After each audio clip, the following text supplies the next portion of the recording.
दोस्तों, भारत में वैसे तो कई ऐसे राजाओं द्वारा बनाए गए किले हैं जो कोई न कोई कहानी अपने अंदर समेटे हुए हैं। इन किलों को भारत की शान कहा तो जाता है, लेकिन यहाँ की कुछ ऐसी रहस्यमयी बातें भी हैं जो लोगों को सोचने पर मजबूर कर देती हैं। आज हम आपको भारत के कुछ ऐसे ही किलों के बारे में बताने जा रहे हैं जिनके बारे में कहा जाता है कि यहाँ राजा ने खुद अपनी रानी का सर काट दिया था। दोस्तों, इस किले के बारे में मैं आपको पूरी जानकारी दूंगी, लेकिन उससे पहले आपसे रिक्वेस्ट है कि वीडियो को लाइक जरूर कीजिएगा क्योंकि वीडियो बहुत मजेदार होने वाली है। दोस्तों, जानकारी के मुताबिक ये किला मध्य प्रदेश के भोपाल में स्थित है। इस किले के बारे में कहा जाता है कि यहाँ शासन कर रहे राजा ने खुद ही अपनी रानी का सर काट दिया था। इसके पीछे की कहानी बहुत ही हैरान करने वाली है। इस किले का नाम रायसेन फोर्ट यानी कि रायसेन का किला है। इस किले को सन 1200 ईस्वी में पहाड़ी की चोटी पर बनाया गया था। इस किले का एक शानदार इतिहास रहा है कि यहाँ राजाओं ने शासन किया है। इस किले पर जीत हासिल करने में पसीने छूट जाते थे। कहते हैं कि 4 महीने के घेराबंदी के बाद भी इस किले को नहीं जीता जा सका। दोस्तों, जब इस किले को जीतने का प्रयास किया जा रहा था तब उस समय राजा पूरनमल का शासन था। जब उनको पता चला कि उनके साथ धोखा हुआ है तो उन्होंने अपनी पत्नी रानी रत्नावली को बचाने के लिए उनका सिर खुद ही काट दिया था।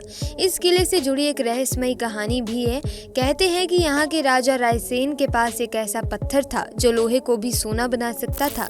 इस रहस्यमय पत्थर के लिए कई युद्ध भी हुए, लेकिन राजा हार गए तो उन्होंने उस पत्थर को किले में ही फेंक दिया, एक तालाब में। इस पत्थर को कई लोगों ने खोजने की कोशिश की, लेकिन कामयाब नहीं हो सके। कहते हैं कि इस पत्थर की हिफाजत एक जिन्न करता है। भारत को अपने इतिहास के लिए जाना जाता है, जिसमें पर्यटक किले और महल देखने के लिए आते हैं। लेकिन जरा सोचिए दोस्तों, कुछ 50-60 लोगों का समूह किसी जगह को देखने के लिए आए और अचानक वहां से गायब हो जाए तो क्या होगा? जी हाँ, ऐसा ही कुछ हुआ दोस्तों उत्तर प्रदेश के झांसी से करीब 70 किलोमीटर के दूरी पर स्थित घरकुंडेर किले में, जो कि अपने आप में ही एक रहस्य है। तो चलिए जानते हैं इस रहस्यमय किले के बारे में। दोस्तों, 11वीं सदी में बना ये किला 5 मंजिला है, जिसमें 3 मंजिलें तो ऊपर हैं जबकि 2 मंजिल जमीन के नीचे हैं। हालांकि ये किला कब बना और किसने बनवाया इसके बारे में कोई जानकारी नहीं है, लेकिन बताया जाता है कि ये किला 1500 से 2000 साल पुराना है। यहाँ चंडेलों, बुंदेलों और खंगार जैसे कई शासकों का शासन रहा। ये किला सुरक्षा की दृष्टि से बनवाया गया एक ऐसा बेजोड़ नमूना है जो लोगों को भ्रमित कर देता है। किला इस तरह बनाया गया कि ये 4-5 किलोमीटर दूर से तो दिखता है, लेकिन नजदीक आते आते ये दिखना बंद हो जाता है। जिस रास्ते से किला दूर से दिखता है, अगर उसी रास्ते से आप आएंगे तो रास्ता किले की जगह कहीं और ही चला जाता है, जबकि किले के लिए दूसरा रास्ता है।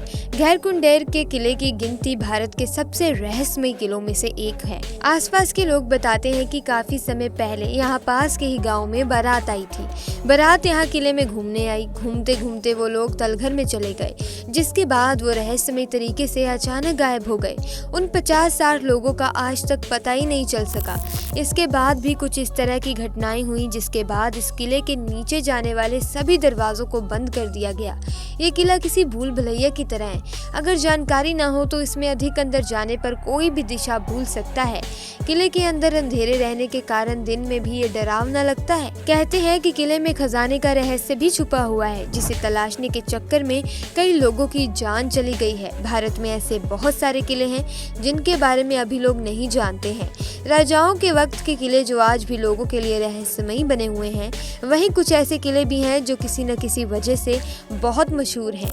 ऐसा ही एक किला है जिसके बारे में आज हम आपको बताने जा रहे हैं। हिमाचल प्रदेश के हमीरपुर जिले में एक ऐसा किला है जो कि काफी रहस्यमयी है। लोगों का कहना है कि इस किले में किसी अज्ञात जगह पर अरबों का खजाना छुपा हुआ है, जिसे आज तक कोई भी खोज नहीं पाया। ये किला सुजनपुर के किले के नाम से भी जाना जाता है। ऐसा बताया गया है कि खजाना छुपा होने के कारण इस किले का नाम खंजांची किला भी रखा गया। इस किले को कटोच वंश के राजा अभयचंद ने 264 साल पहले यानी साल 1758 में बनवाया था। उसके बाद यहाँ राजा संसार चंद ने राज किया। कहा जाता है कि इस किले में आज भी राजा संसार चंद का खजाना मौजूद है, लेकिन आज तक इस रहस्य से पर्दा नहीं उठ पाया है और ना ही कोई भी व्यक्ति खजाने तक पहुँच पाया है। ऐसा माना जाता है कि किले के अंदर ही एक 5 किलोमीटर लंबी सुरंग है, लेकिन इस सुरंग के अंतिम छोर पर आज तक कोई भी नहीं पहुँच पाया है। रास्ता तंग और अंधेरा होने के कारण इस सुरंग से 100 मीटर से ज्यादा अंदर जाने की कोई सोचता भी नहीं है। आसपास रहने वाले लोगों का ये भी कहना है कि रात में किले से अजीबोगरीब आवाजें आती हैं। उनका मानना है कि खजाने की रक्षा किले में मौजूद रूहानी ताकतें करती हैं, इसीलिए इसका कोई पुख्ता सबूत किसी के पास नहीं है। कहा जाता है कि राजा संसार चंद इस किले का प्रयोग लूटे हुए खजाने को छुपाने के लिए करते थे।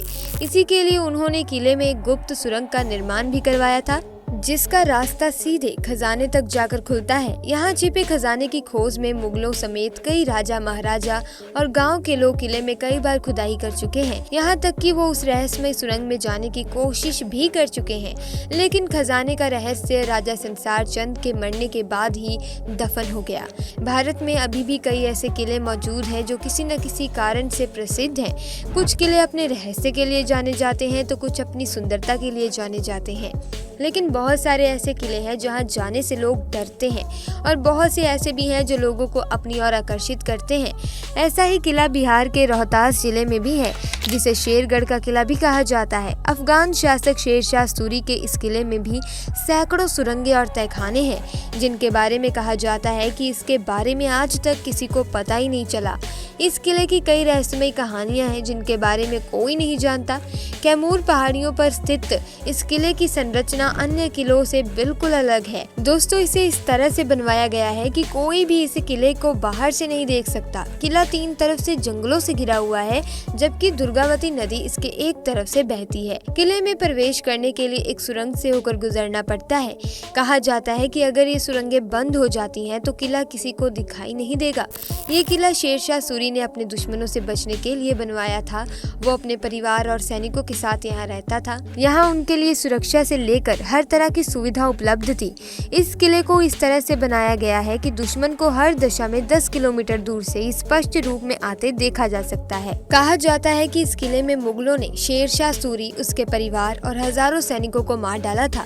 आगरा का किला मूलतः एक ईंटों का किला था जो चौहान वंश के राजपूतों के पास था।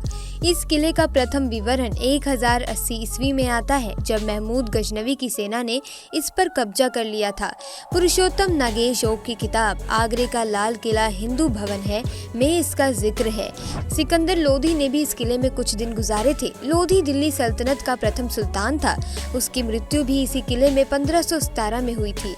इसके बाद उसके पुत्र इब्राहिम लोधी ने गद्दी संभाली। पानीपत के युद्ध के बाद ये किला मुगलों के हाथ में आ गया। यहाँ उन्हें अपार संपत्ति मिली। फिर इस किले में इब्राहिम के स्थान पर बाबर आया और उसने यहीं से अपने क्रूर शासन का संचालन किया। हिंदू शैली में बने किले में स्तंभों के बाद में तुर्क शैली में नक्काशी की गई। बाद में अकबर के पुत्र शाहजहां ने इसे अपने तरीके से रंग रूप दिया। चित्तौड़गढ़ का किला दोस्तों, ये किला राजस्थान के चित्तौड़गढ़ में स्थित है। चित्तौड़गढ़ में भारत के सबसे पुराने और भव्य किले देखने को मिलेंगे। उन्हीं किलों में से एक है चित्तौड़गढ़ का किला।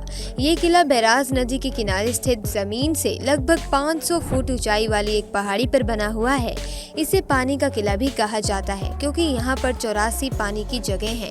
चित्तौड़गढ़ का किला चित्तौड़गढ़ बूंदी रोड से लगभग 4 से 5 किलोमीटर की दूरी पर स्थित है। इस किले में 7 दरवाजे हैं, जिनके नाम हिंदू देवताओं के नाम पर पड़े हैं। किले के पूर्वी दिशा में स्थित प्रवेश द्वार को सूरज पोल कहा जाता है। हालांकि इस किले के कई हिस्से अब खंडर बन चुके हैं। लगभग 700 एकड़ के क्षेत्र में फैला चित्तौड़गढ़ का ये किला राजपूत शौर्य के इतिहास में गौरवपूर्ण स्थान रखता है। दोस्तों, उम्मीद करती हूँ कि आपको हमारा ये वीडियो पसंद आया होगा। साथ ही दोस्तों, अगर वीडियो आपको पसंद आया हो, अगर आपको इस वीडियो के रिलेटेड कोई राय देनी हो तो आप कमेंट कर सकते हैं। मिलेंगे दोस्तों अगली वीडियो में नई जानकारी के साथ। अगर आपको वीडियो अच्छी लगी, वीडियो को लाइक और चैनल को सब्सक्राइब करना ना भूलें। आपका बहुत बहुत धन्यवाद।